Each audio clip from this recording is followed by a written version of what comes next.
Hey, what's up everybody? Video 44 coming at you with another video. Alright. So, I filled up my backpack, did my little walk-in. Now headed back and I'm pretty tired. I ain't gonna lie. This one took a little bit out of me physically, but I honestly wonder if it's physical fatigue. I'm feeling I'm more fatigued from not sleeping as much, which I guess is the same thing, but it's the difference between pushing yourself, exerting yourself, and being tired and just not getting enough sleep. And I don't think I slept as much as I'd like to last night. Went to sleep like around 1, and people started waking up around 3:30 outside my window arguing. I don't know if she was on the phone or what, but I didn't hear nobody arguing back with her. But she was cussing up a storm. Then I couldn't go back to sleep till like 6:30 in the morning after that, and ended up waking back up at 9 after that. So I got some sleep, but it wasn't consistent and it didn't feel right. And so, yeah, I think that might be part of the problem. But I can tell you this, man, the streets of Destiny today, man, going to Hollywood, hardly nobody on the street. My guess is that people are at the protest. That's my guess. That all other folks who would otherwise be hanging out are either hiding out for obvious reasons, kidnapped by ICE, or at these protests downtown or wherever else they are in the city. Man, you can see the energy is tight, man. People are tense. People are looking at each other crazy. People are wondering what people are thinking when people are looking at one another, that kind of thing. It's really heavy out here in LA. And I just, I went to Marshall's, tried to see if they had my socks. They didn't have them, the other Marshalls, so I guess they just sell them seasonally for when it's cold. But I need those socks forever. All year long I wear them socks, heat warmers, so I couldn't find them.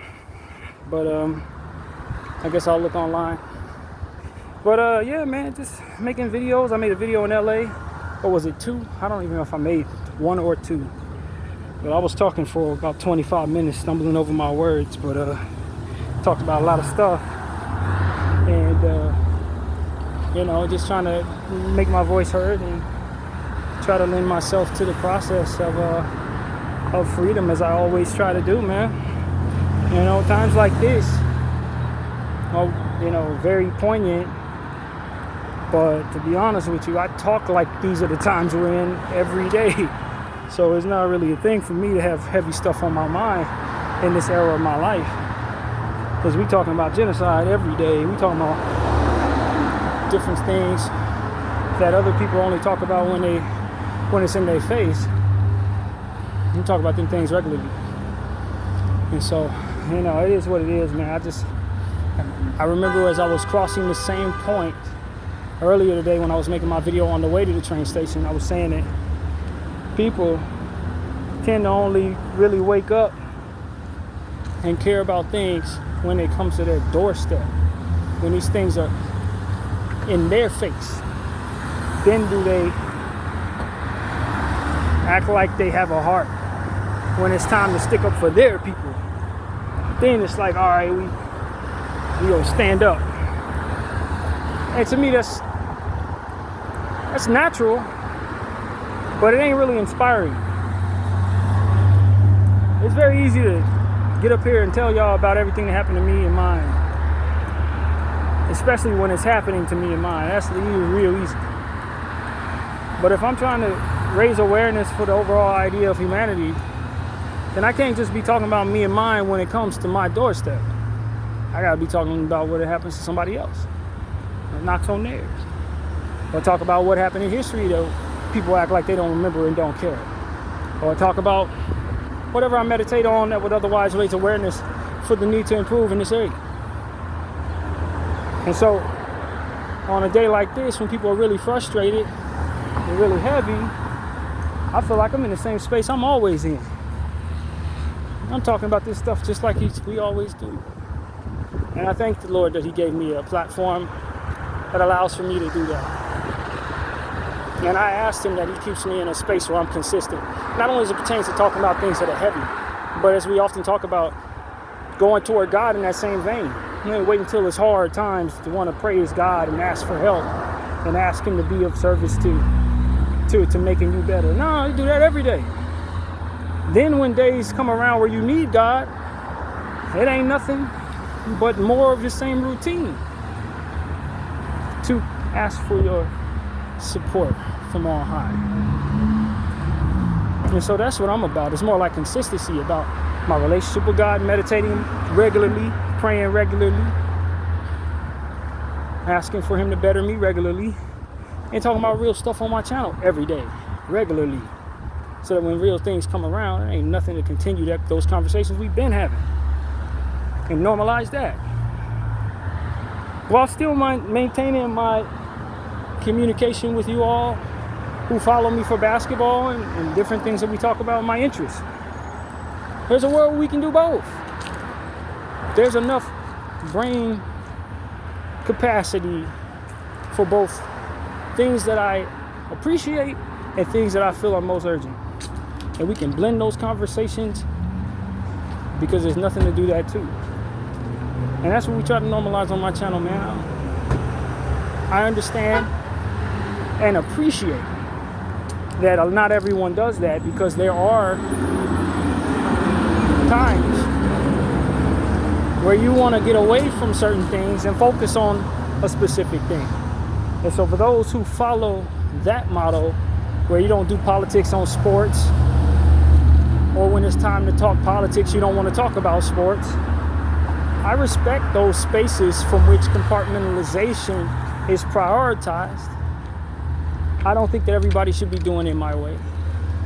I don't want to turn on everything I look to watch and hear about everything I think about no matter what. I don't.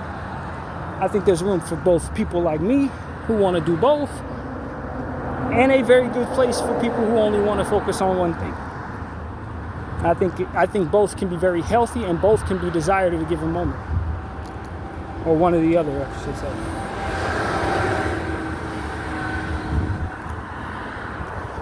I think today, man, I just want to send my support to everybody who's an immigrant in this country, everybody who's illegal, everybody who is legal, or people in between trying to get their paperwork and having no support, no success just of yet. I want to encourage all you guys to support one another. That's what's on my heart today. It'd be great to get support from people like me, or people who don't look like you in whatever way, shape, or form, or whatever, but it is important, so very important, that you support one another. I am very, I don't know what the word is, honestly. It doesn't rub me the right way, and we talked about this yesterday, when I see brown people standing up for brown rights and brown cops standing in front of them, posturing as if they can't relate, posturing as if this doesn't affect them and their families. I ain't telling you that you can't keep a job or shouldn't keep your job or aren't responsible for putting food on your plate. But it is a very strong mistake to call in work that day when people are coming out saying, man, we've been mistreated and we want people to stand with us. And then you got people who are also from your same walk of life standing against you in defense of what it is that you're trying to oppose, that you say and believe is treating you poorly. It's nothing more disheartening when you see that police officer or that soldier who is of your same race opposing you as you stand for the both of y'all. And I want white supremacy to understand that that is a very difficult pill to swallow. You should pat yourselves on the back for continuing to be successful in using people of color against people of color. Because I'm telling you, it is frustrating to see that and to be on the wrong side of it. That's one of your weapons that I can honestly say does get to us. It gets to us. When you utilize people of color to do your bidding and enforce your ideologies, against people of color who are saying they're being mistreated by those ideologies, I can say that that's a legitimate weapon that frustrates the hell out of me personally. And you are doing a great job of invoking your evil in that way. And I know that's not a popular thing to say at all, but that's the truth. That's one of the ones that really bothers me. And I'm pretty sure they're going to continue to do it. From vetoing support in Gaza, the ceasefire, vetoing ceasefire at the UN and using that black woman and those black individuals and those people of color to continue to be the voice of your intentions against people in Gaza who are being destroyed, showing the whole world that it's black people that stand with you. That's frustrating as a black person who does not stand with you on this. I hate that I'm being represented that way. It is quite effective in frustrating me personally. And I saw something yesterday online, Instagram. It was another one of these situations where it was a black cop standing in front of Hispanic protesters, not listening to them, didn't care nothing about what they were saying, posturing, holding their rubber bullet shooting guns, whatever the hell it is. And I saw in the comment section, "We stood for you," talking about as a Mexican person for black people doing Black Lives Matter. "We stood for you, and this is what you do to us." I was like, that's exactly why they put those people in front, on the front line, so that you would feel that way, so that you would perceive that way. It's a very effective tactic in molding separation between people who otherwise have a common enemy. You know, and there are some people who don't care, man. There are some people, I saw some comments from some people. I don't believe they were bots, although they could have been. I don't believe they were. Who were saying, let's, black people on their racist, anti-Mexican racism tip, talking about, let's sit back and watch the ICE party and all different types of hurtful things. And I just sat there and said to myself, it's mighty hurtful when it's pointed at us, though. When we see poor representations of their people celebrating our hardships, boy, does it hurt, don't it? Boy, does it frustrate. Only to look over in times like this and see poor representations of people like us who look like me celebrating their hardships. It's like, man, I don't want this. I don't want those people representing me.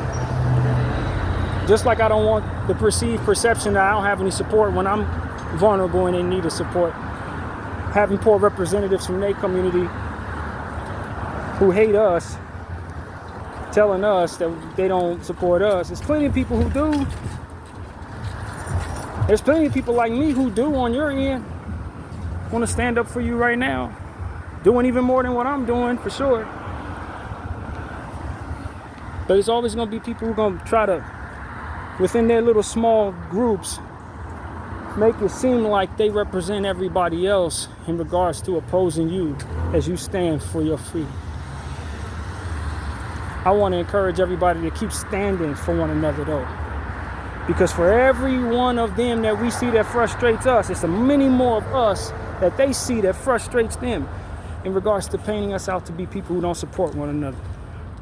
It's going to be many more who are going to try to be in solidarity with you as you go through your hardship than those of us who will look away and say we celebrate your hardship or that we don't care unless it comes our way.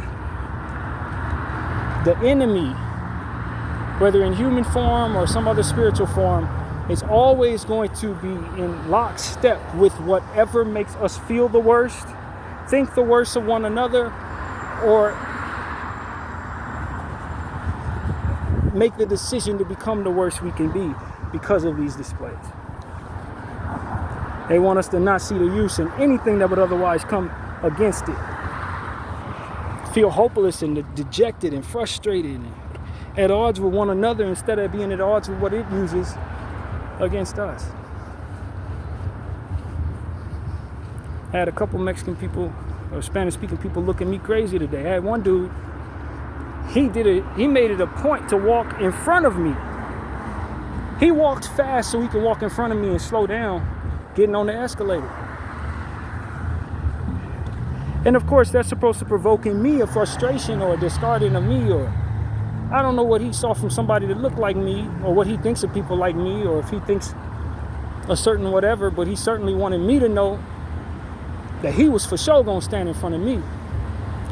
Like I'm doing to him what is being done to him, or like I'm supporting it, or whatever it is he thinks. So maybe he's just racist himself, I don't know.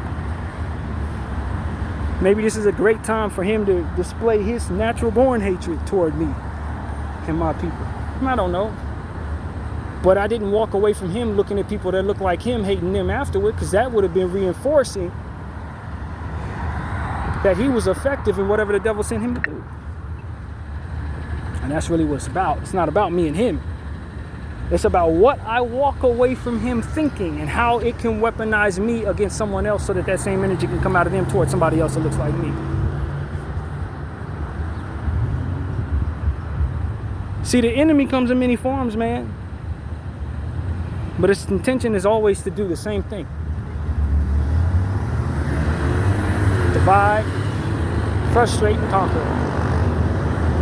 And provoke war, provoke hopelessness, provoke spiritual, mental, and emotional fatigue,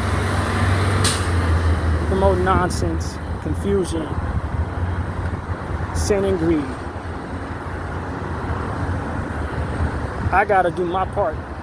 Stay prayed up and be the best representation of me and mine for what it is that I want us to be, which is supportive of others and ourselves. And this is the best way to support ourselves, by getting a good reputation about us for supporting others when they're time of need. This is how you gain the support of others. Just like this is how, in that same vein, you gain the vitriol of others. If you apply that same intention to whatever your behavior, you will get the results that come with it. If I'm intentional on making people hate my people, I'm gonna go around doing a bunch of stuff that makes people hate my people. If I'm intentional on making people love my people, I'm gonna go around being as good and as friendly and as helpful and supportive to people as I possibly can. You can always create a reputation for yourself and others that you represent. Which one do you choose to create? And where do you prioritize that display in your life? Where do you prioritize that versus whatever else you're trying to show or trying to do with your behavior?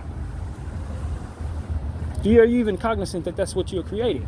Is a reputation for yourself and others who look like you with your behavior?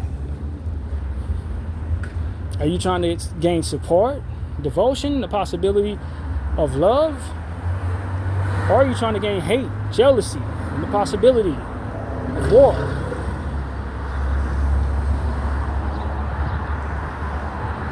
And this is why I want to ask everybody out there who upholds colonial practices systematically or religiously. Do you understand that you're creating a reputation or furthering a reputation that may already be in place? Do you know how to undo that reputation if you don't like what it says about you and your people?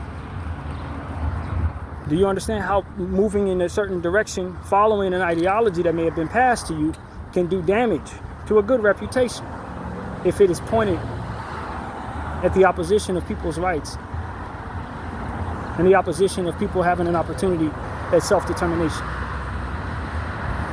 and freedom?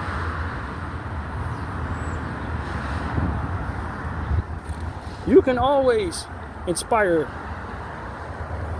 Question is, in what direction?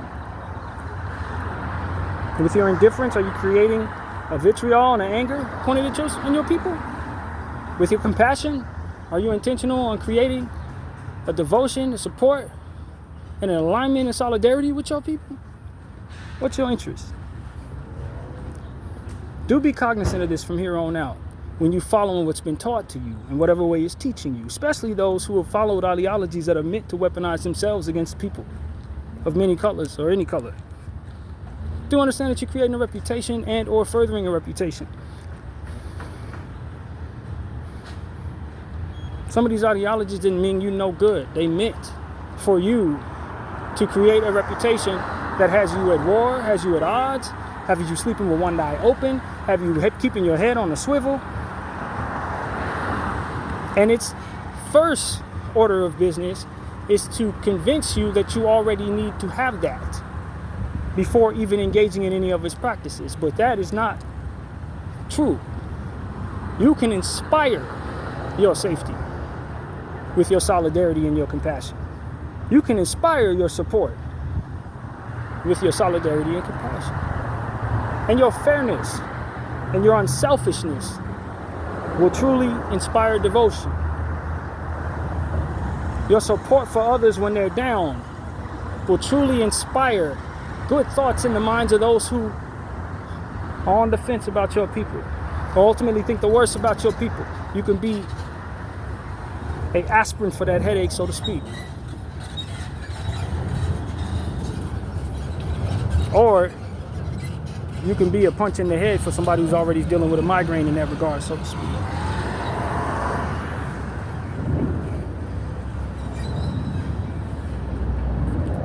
I'm trying to help people, man, because a lot of us have been raised not to care about these type of things, or to go about what it is that we want the wrong way, or thinking that we're strong when we're displaying weakness, or thinking that we're weak when we're displaying solidarity and support for others.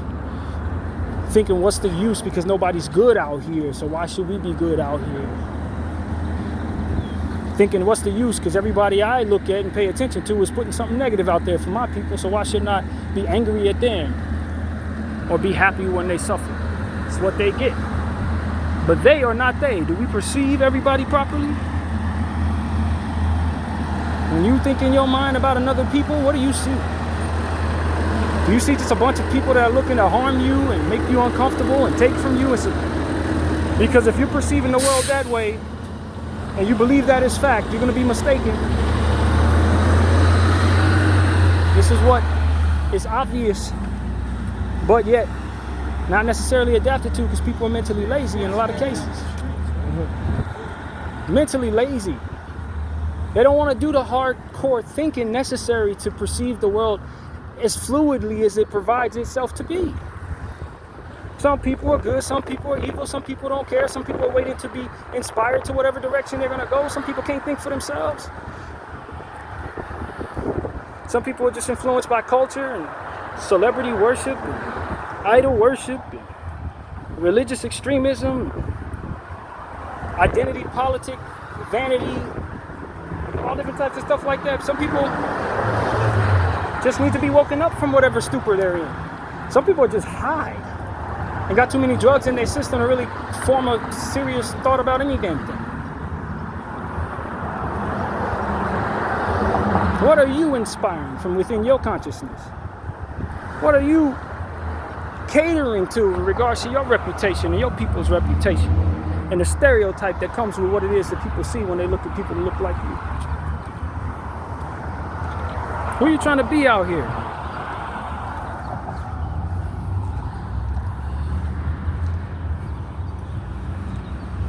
You know, for me, I'm trying to be somebody that supports others. Somebody who walks in the spirit of faith in a living God that makes me fully exempt from some of this cowardice that comes with being afraid to use my voice.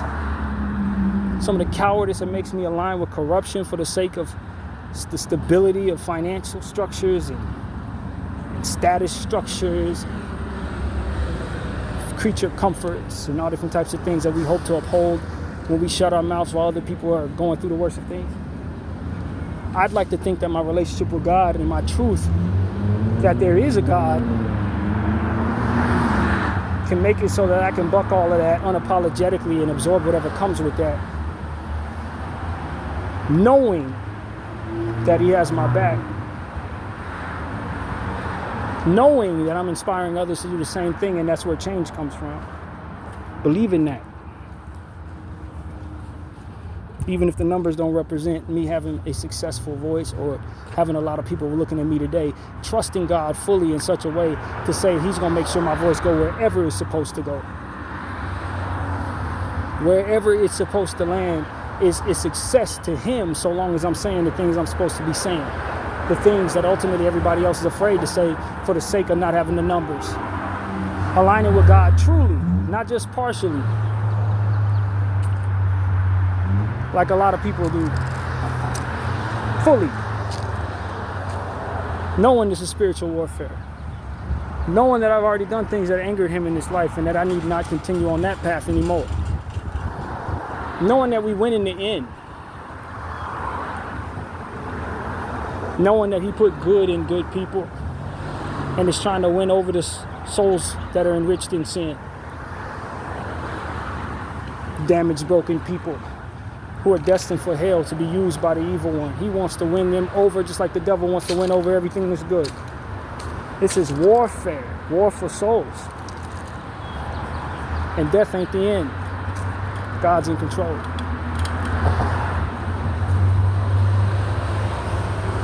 That's what you see when you look at me. That's why I'm not afraid to communicate the way that I do. That's why I'm not worried about numbers and who's paying attention to me and algorithms and how much money I'm gonna make off my videos and all different types of stuff. Like, I don't care about literally any of that. And believe wholeheartedly that I am in a space from which to benefit and help others benefit greatly from keeping that position sacred. As I go forward, asking the Lord for continuous patience and focus for what it is that he's ultimately put in my heart to continue to do.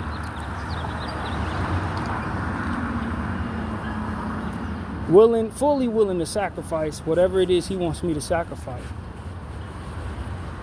If I've already sacrificed a lot and ain't getting it back and don't care, that I never get any to recoup on that. That's strength. That's actual strength, in my opinion. That's a mental strength and leverage in life that a good portion of the people alive today do not know to want nor look to wield in this life. A resilience that allows for you to take losses and keep pushing, continue to fight regardless of how tired you may feel or how hopeless the enemy wants you to feel like it is, or whatever he wants you to feel in terms of fear. What's up, man? You keep on going regardless of how much it is that you feel like is at risk for doing the right thing. You keep doing the right thing and you keep on respecting your life as an opportunity to continue to do the right thing.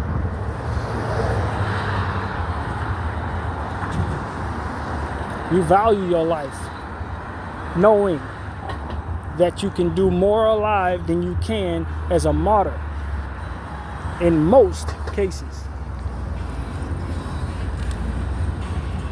So long as you're solidified in that relationship with God that can guide you toward how to best truly protect your life and not allowing the spirit of sin and sinful fears, as I like to call them, keep you in a position of being compromised at the behest of the enemy that wants to keep you that way.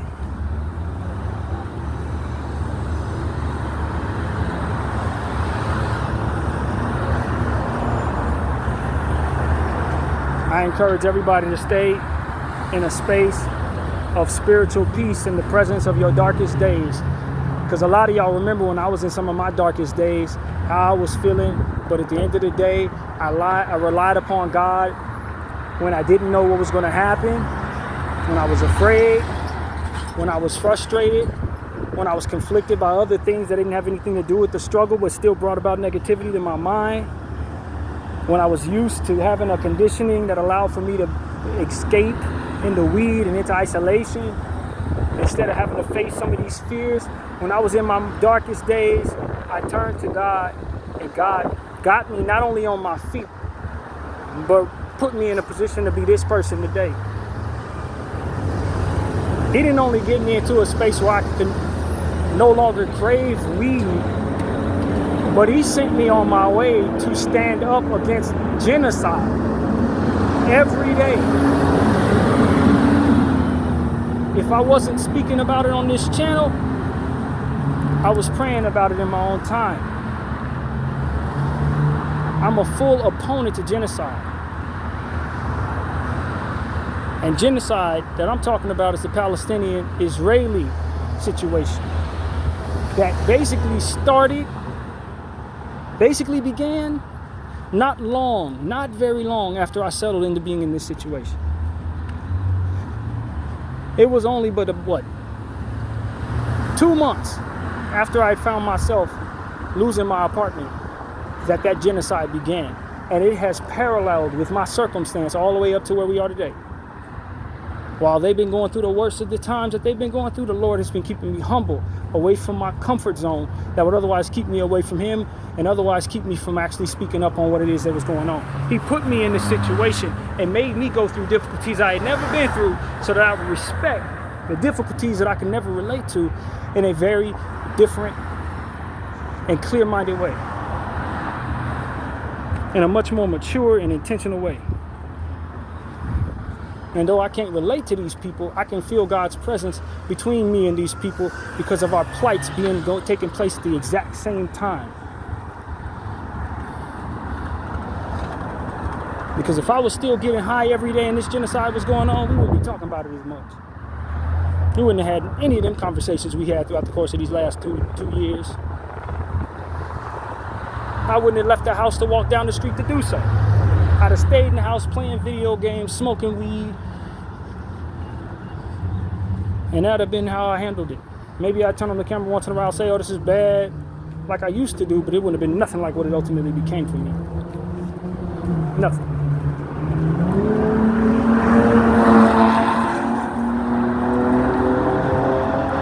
And I've had to rely on God in so many different situations with the instability of my living situation.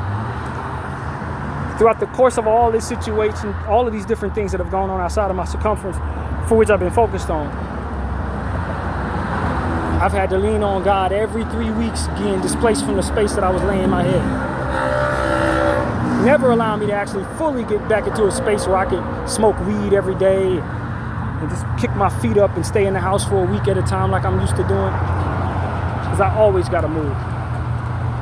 I always got to keep on my toes. I always got to be ready. I would not at all have it any other way.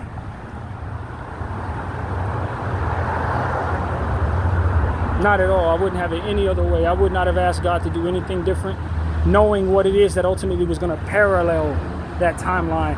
This is exactly what I needed to be, exactly who I wanted to be when something like this would have taken place. I didn't know that when I was getting kicked out of my apartment. But to best prepare me for what it is that ultimately was coming, I needed to be kicked out of my apartment. Thrown into this situation in the exact way that it went. So that I could trust God in ways that I never did, so that I could communicate with y'all that y'all need to.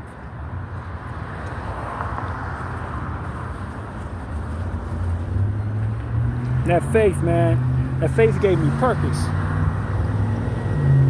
And faith gave me purpose. It didn't just comfort me and get me through my difficulties.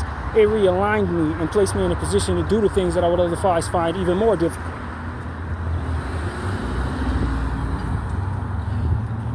Like going down the street when I was conditioned to be in the house and communicating all this stuff unapologetically that I have over the last 600 plus days. He made it so I had to humble myself against eating whatever I wanted. I'm now basically allergic to every damn thing except for bland foods, basically. Like, he took me all out of my comfort zone, all out of those spaces that made me spoiled in nature, weak in mind and all of that. He pulled me out of so many different things to align me with the focus he wanted me to have. I don't even believe I'm the same person I was 2 years ago. I'm certain I'm not that person anymore. I don't even know if I relate to that person very much if I were to meet him today.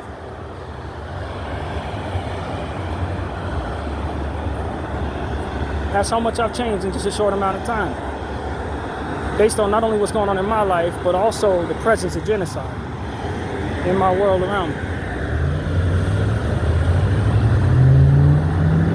I thank God that he put me in this situation. I thank God that he made me struggle through it the way that he did. I thank God that he allowed me just the seed of notion, the mustard seed from which to apply to him that would grow into the space I'm in, which is so much stronger and so much more capable of being of support to people other than myself. So much more capable of speaking up on things and standing for things that I should be. Being of clear mind while trying to stand for things so I can be of clear thought when speaking on things that are very important. I would not trade my plight or my position for no one.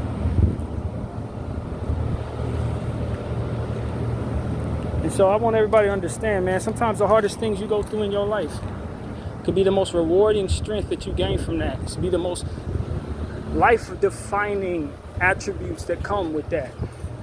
Life-defining perspectives that you keep on your sleeve as you move about however way you're going to. Some of the most difficult things bring about the most rewarding of things. And you can't shy away from that, or you can't quit on life because it's getting hard, because I'm telling you, there were times when I wanted to quit. There was times when I didn't have the strength. I wasn't there for it. I was ready to get out of here. And there was so many different things that I did after that feeling that I think gained me more respect in the mirror, and maybe even more respect all time.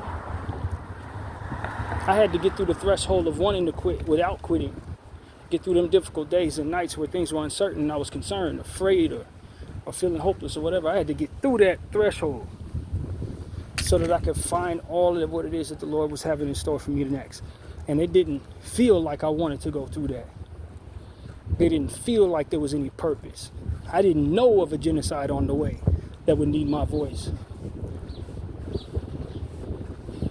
I couldn't see what was coming, but God knew what he was preparing me for. And so now that I've gone through that, in faith, I come to you with more faith to say, maybe there's more. Maybe he's setting me up for something else after this. Or whatever the case may be, there's a relationship and a trust between me and God that only came from enduring the difficulties of my darkest times. So that's what I want to tell people. When you want to quit on life, there's some context to why you're going through what you're going through that is going to define you potentially. If you find the spine to live through the moment you're in, if you find a way to live through the days that are most dark, you will find out that not only is it necessary that you survive, but it's also necessary that you go through that darkness. And if you put that mustard seed of faith toward a living God and trust him to get you through it, he will. That's what I've learned. He will get you through it, and your perspective will be so much softer, so to speak, no matter what it is you're going through, even if it's the end. That's what I've learned. It is surely much greater to go through whatever with God than to try to go through whatever without him. That's what I'm certain of. And that's why I want to tell people to keep that relationship, keep investing in that relationship, not just when it's tough, not just when you're scared like I used to do, but every day. Make it a practice like brushing your teeth and showering. Because that's what will keep you strong enough to be able to choose the right way when those difficult days come around. That's what will keep you with your ear to him, so that you'll be likely able to receive what it is that he's trying to tell you in the moment and follow it with a whole lot of trust in your heart about that, about him. Because that's really important in making yourself strong enough to get through whatever's coming. And so that's what I want to say to everybody, man. I'm thankful that I went through difficulties. I wasn't happy to go through it. I don't want to live through it again. You know what I mean? The uncertainty and the fear and the anxieties and stuff that I went through, they only feel good to have come out of it. It never felt good to go through it. And my feelings were valid when I was scared. My feelings were valid when I was fed up. My feelings were valid when I didn't feel hope. Just like my feelings right now in the faith that I have in God are valid. But it doesn't mean that you want to follow those feelings down the fate of darkness or nothingness. You want to follow the Lord down a path that helps you heal from those feelings that are valid, but may not hold a whole lot of weight in regards to your growth, in regards to the context of what it is that ultimately the Lord is preparing you for.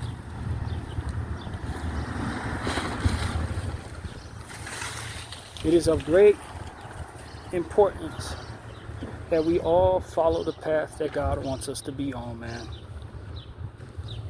Because the enemy's always trying to forge a path that is not meant for us. It's going to have us taking on all type of trouble, becoming all types of a nuisance, and ultimately being absolutely fine with it. And you can see people in that type of darkness everywhere you look. All up and down our government, all over the media sphere, all over the celebrity sphere. And wherever you're at, you're going to see it in whatever your circumference is too, in your culture. You're going to see a bunch of people who are moving in darkness, working for the devil, many of which don't believe they are, don't know it, don't believe in God, don't even think a devil exists, and they are doing everything for the devil that he wants for them and their people and their representation. The devil is always going to lie.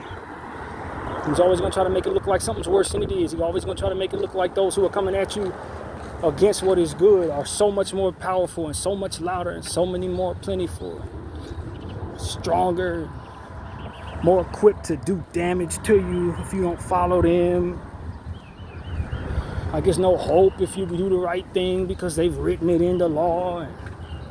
And the devil's going to always try to make you feel like the enemy is the only path you have, the most responsible path you need to take. That's why I look around in my government right now. They're trying to write all this stuff into law that we can't hold Israel accountable as they're slaughtering kids and doing all types of psychological damage to human beings and starving people, and I'm supposed to sit back and be scared because they're going to deport me or put me in jail or both if I stand up and say that I know better than to go along with it and they are wrong for doing it. And I need to shut up and do what the devil says. Be quiet for my betterment of myself, and it's wise for me because the devil's in charge. And man, you out of your damn mind if you think a person who actually knows God isn't going to be able to identify that template in his own life and then furthermore give the finger to whoever it is that's telling him to do wrong. You're a damn fool, American government. If you think I'm about to follow you down a path of letting the devil win, letting him continue to terrorize children in my face, and I have nothing to say about it, or I'm about to line up and let y'all deport good people away from my city, people I grew up with, people who helped raise me, now I'm supposed to be cool as they go through the most terrifying times in their lives as you separate them from their families, and I'm supposed to sit up here and be cool with it because the devil's in charge, right? You got me messed up. Got me really messed up. And you got my relationship with God and what he's been communicating with me throughout the course of my life all the way wrong. If you think I'm going to have listened to him all this time and then turn my head and see what he's been warning me about, which is exactly what you're showing me, and then acquiesce to you as you do it when he already told me what's coming to you and what would come of me if I line up with you, even if you put it in the law that I need to do so. I already know what comes of you for playing with him. So you can write 1,000,000 different laws in place telling me I got to go along in the course with your sin. And I'm going to break every one of them laws, and I'm going to do it with a smile on my face because I know I made God happy when doing it. Because he made a law that is above the law of man. And he told me to never harm his children. Never. And if I break that law, then he'll break me in two, more or less. And whatever it is that you're telling me to do that allows for you to do so, whatever you're telling me you're going to do to me, or wherever you're going to send me because of it, or whatever you're going to, whatever that is, I'm supposed to go along with that, because that's the lesser of two evils. I'm supposed to go against you, no matter what you threaten. No matter how much you try to write into law or into legislation of any kind, or try to coerce every mind around me into shunning me into thinking that I'm wrong for holding you accountable for hurting these people. I would be best for whatever consequences you have set up for me than to stand down and let you do this.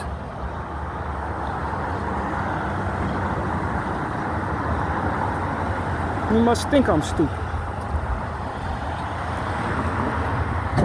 And so that's what I want to say to my American government, those who want to follow us down the path of allowing Israel to continue on this genocide without any reproach, and do whatever it is that they're doing. Let this American government continue to terrorize my brothers and sisters out here in whatever way they choose to. And you think I'm about to just sit up here, sit in this city and not have something to say about it, or not encourage my brothers and sisters to stand up against you? You're out of your mind. And most importantly, sadly mistaken, you don't know my city. When I'm talking about specifically the circumstance we're going through with this ICE thing, you don't know LA. Donald, you don't know LA like you think you do. If you think you're going to scare these people away from standing for themselves and standing for their people, and you think they ain't got no friends out here, you are out of your mind, sir. And I can tell you what's going to happen. You're going to be held accountable for all this. You and everybody who's trying to do this. All them little cronies underneath you, too. The ones that think they about to run the country for the next 30 years with their racists. Don't hold Israel or America accountable for all the evil we want to do going forward. I'm telling you, prayers have already been prayed. Prayers have already been prayed. The path that you've been on ain't the path you on, America. I'm just telling you right now, a lot of the stuff that your ancestors did, that y'all was safe doing, that y'all just, going forward with all this stuff that they passed to you out of the hatred in their heart for us, and out of the hatred in their heart for their own reputation, I ain't telling you right now, this ain't gonna go the way you think it's gonna go. And I say that to every one of you lawmakers out there who are my age, who are putting into place all this evil stuff, trying to erase the history, trying to rid yourself of people that you think are beneath you or whatever. I promise you, as sure as I'm alive, I am telling you, it ain't gonna go the way you think it's gonna go.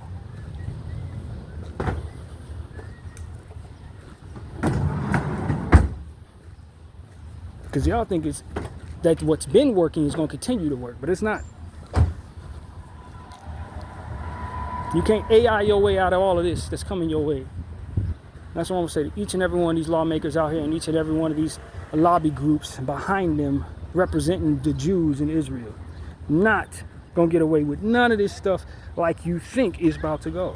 Whatever they have written in your books that tells you in control and this, that, and the third, it's a lot of lies there that you're following.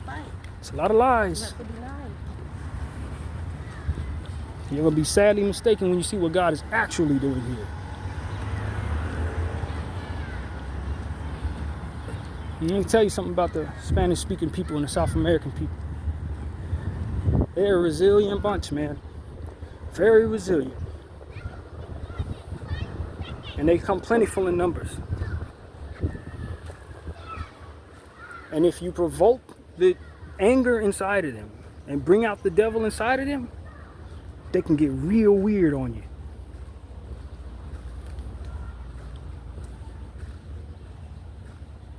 See, y'all talk about these people are cartel leaders and this, that, and the third. You trying to deport all the bad guys and all the gang members and all that.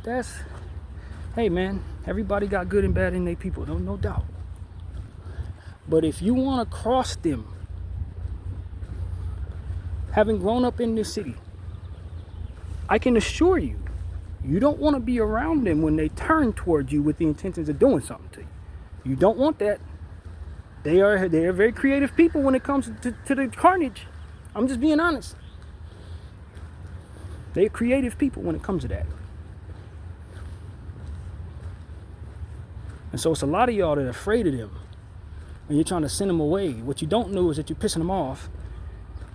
And they likely are going to have to make a decision on how they want to approach that. And if they decide to come your way, I know what's coming for you. And it ain't gonna be them AR-15s and all that little stuff that y'all got in your house.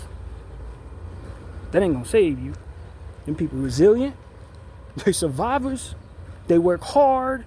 They work together. And they organized. And they are far from stupid.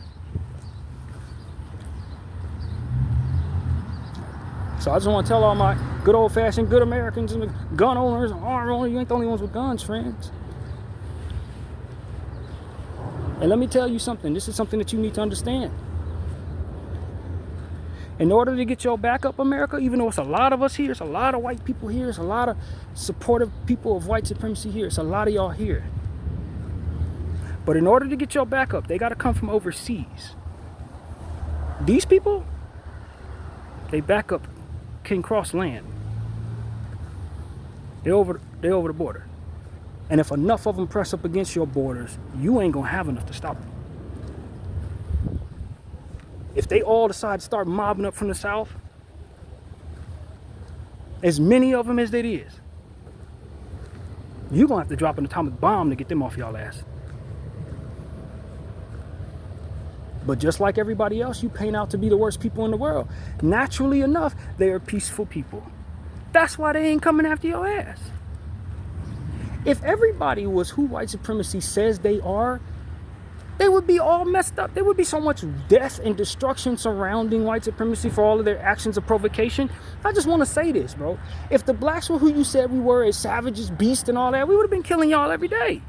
If the Mexican people were as bad as you say they are, cartel leaders and all that, they would be killing y'all every day.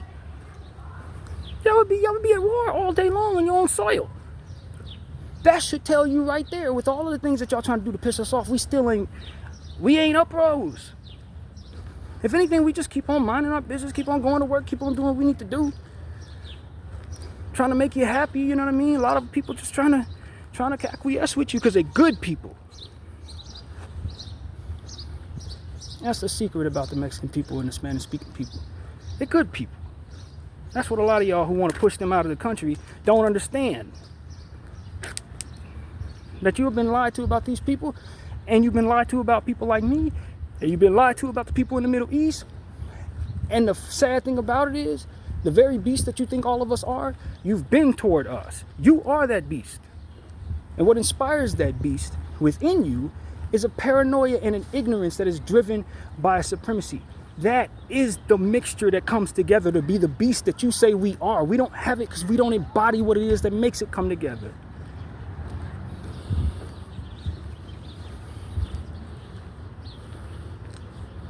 You're trying to provoke it.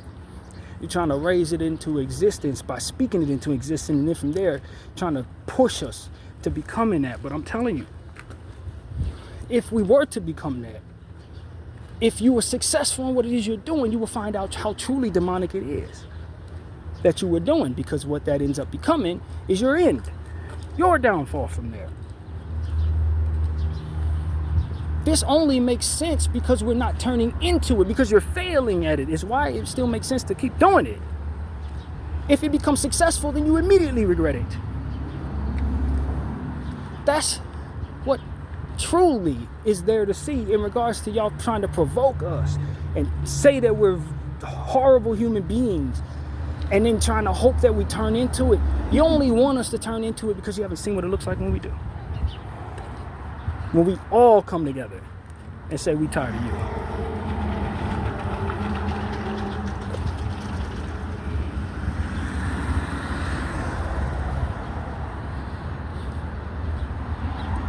That's all I gotta say to white America who don't support people of color in many kinds, who are unapologetic in your nature.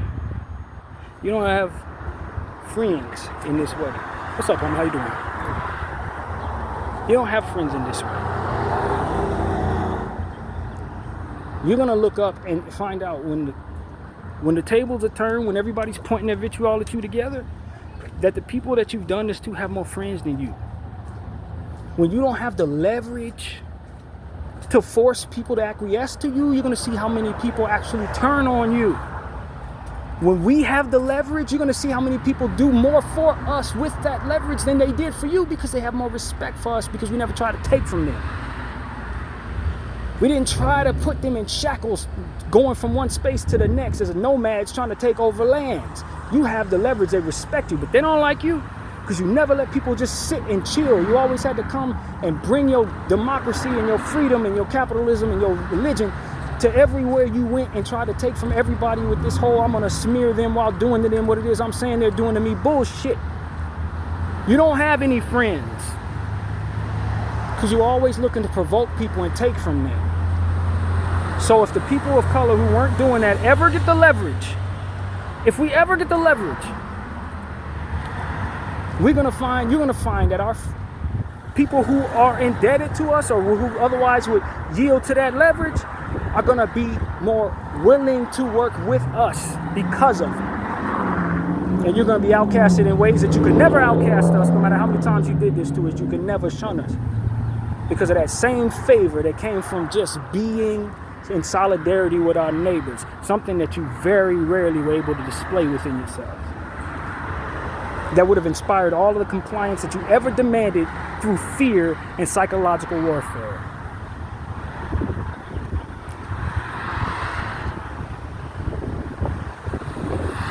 And everything's transactional with you, and the moment when it stops being within people's best interest to be transactional with you, you're going to find out that you don't have anybody supporting you off the strength of anything but that leverage. None. And it ain't because it's not there for you, it's because you never inspired it. By just being unselfish and willing to leave enough on the table for everybody to eat. You never could. You're too busy insecure in your space and needing to take over the world, needing to think you were better than everybody else, couldn't stand still for nothing. Always needed to take from somebody or hurt somebody or judge somebody or smear somebody's reputation or something. You always needed to do something to someone else. Couldn't just stand in one damn spot like a child with ADD. You had to be moving. That's the problem with white supremacy. It couldn't stand still worth a damn. And just let somebody shine in its presence without having its piece of it. Take it all or something. Some insecure bullshit. And we don't share that weakness. As a collective, it comes with the melanin. We don't share that weakness. Not naturally. Not without the presence of your propaganda wigging us all the way out into being versions of you. You were the terrorist. You always were. It was always you. You were always the monster you thought everyone else was. And the devilish confusion that you followed in its most natural and lost form. And you wonder why people called y'all devils? It's because you engage in his energy so often. So often. And we're never none the wiser, just like him.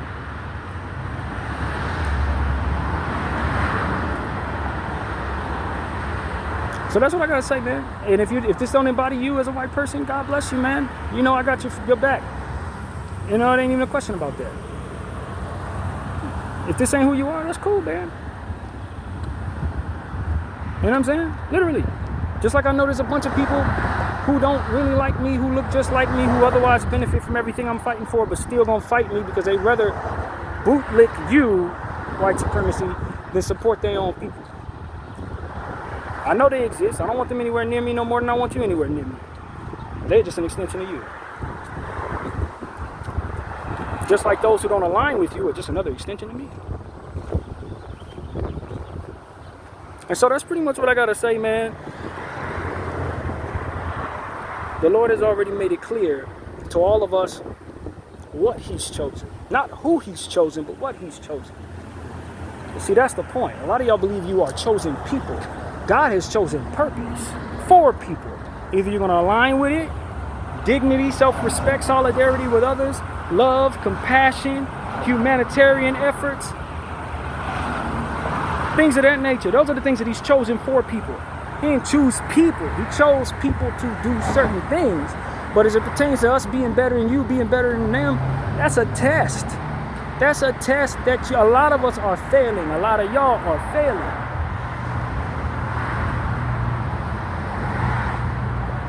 For whom much is given, much is expected, and much can be taken from BDL 44. Thank y'all for watching. I'm out.